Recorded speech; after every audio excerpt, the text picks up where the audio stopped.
ठिकाणी आता परिश्रमातून साकारलेली भव्य चित्र दिंडी श्री गणेशाच्या आणि कार्तिकेच्या बाललीला, श्री गणेशाच्या आणि कार्तिकेच्या बाललीला कैलास पर्वत शांत आणि रमणीय ठिकाण, कैलासाच्या पायथ्यापासून कैलासाच्या शिखरापर्यंत.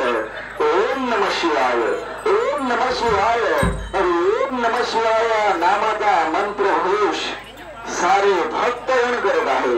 शिवनामात तल्लीन झालेले सारे शिवगण आणि त्याच ठिकाणी शिवपिंडीची पूजा अर्चा करत असताना श्री बाल गणपती अधांतरी श्री गणपती गजानन जलाभिषेक शिवपिंडीची पूजा आहे, शिवपिंडीची पूजा करत आहे.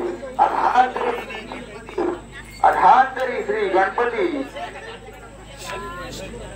अधांतरी श्री गणपती शिवपिंडीवर जलाभिषेक करत आहे.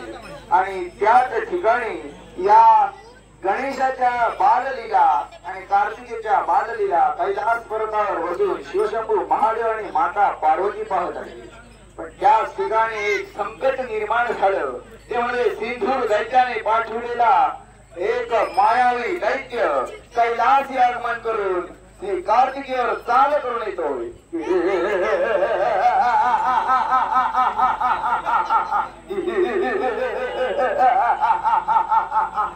दैत्य आला हे पाहून कार्तिकीने त्या दैत्याला प्रतिकार केला. कार्तिकी आणि दैत्य यांच्यामध्ये तुंब अशा प्रकारचं मल्लयुद्ध सुरू झालं. दोघांमध्ये चाललेलं हे तुंब अशा प्रकारचं मल्लयुद्ध.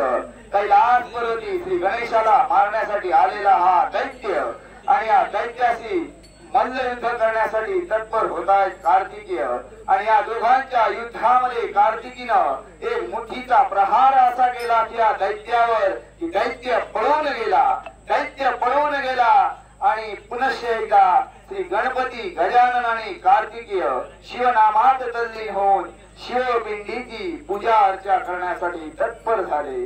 असा हा भव्य चित्र देखावा सायकडे मित्रमंडळ आणि ग्रामस्थांच्या कला आविष्कारातून साकारलेला भव्य चित्र देखावा श्री